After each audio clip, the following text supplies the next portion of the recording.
suffered a crisis in our culture. And I believe it comes down to a mistake that we've made between the interpretation of two of our most important and positive emotions, pleasure and happiness.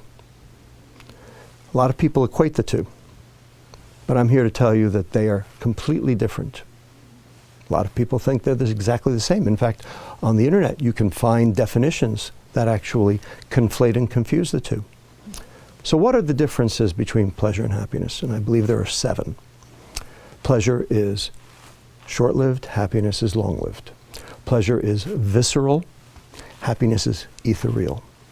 Pleasure is taking, happiness is giving. Pleasure can be achieved with substances, happiness cannot be achieved with substances. Pleasure is experienced alone, happiness is experienced in social groups. The extremes of pleasure all lead to addiction, whether they be substances or behaviors.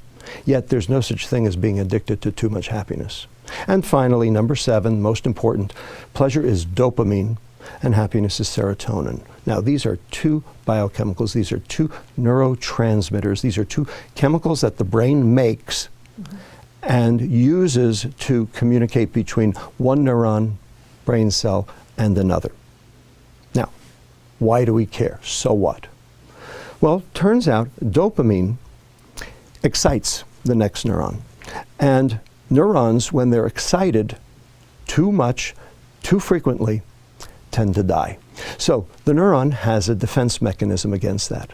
What it does is it reduces the number of receptors that are available to be stimulated in an attempt to try to mitigate the damage. When you say to be stimulated, you mean to be excited? To be excited, that's right. And so we have a name for that process. It's called downregulation. And a lot of different chemicals in the body do that. Now, you get a hit, you get a rush, the receptors go down. Next time, you need a bigger hit to get the same rush because there are fewer receptors to occupy. And you need a bigger hit, and a bigger hit, and a bigger hit, until finally taking a huge hit to get nothing. That's called tolerance. And then when the neurons start to die, that's called addiction.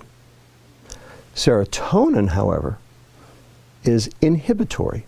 It's not excitatory. It inhibits its receptor to provide contentment, to zen out, if you will.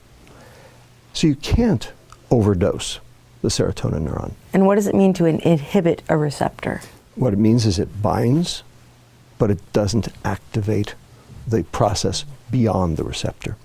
So what it does is it basically slows down those neurons instead of causing them to fire up.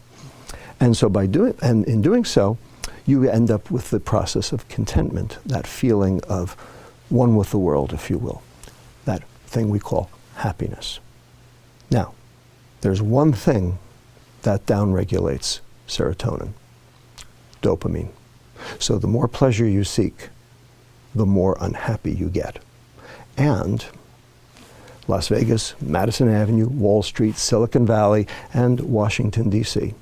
have very specifically and in a coordinated fashion confused and conflated the term happiness with the term pleasure, so that you can buy happiness, so that they can sell you their junk. It's called the American economy, and it's based on hedonic substances that drive pleasure rather than happiness. And in the process, we have become most decidedly unhappy. And the problem is, you can't fix a problem unless you identify what the problem is.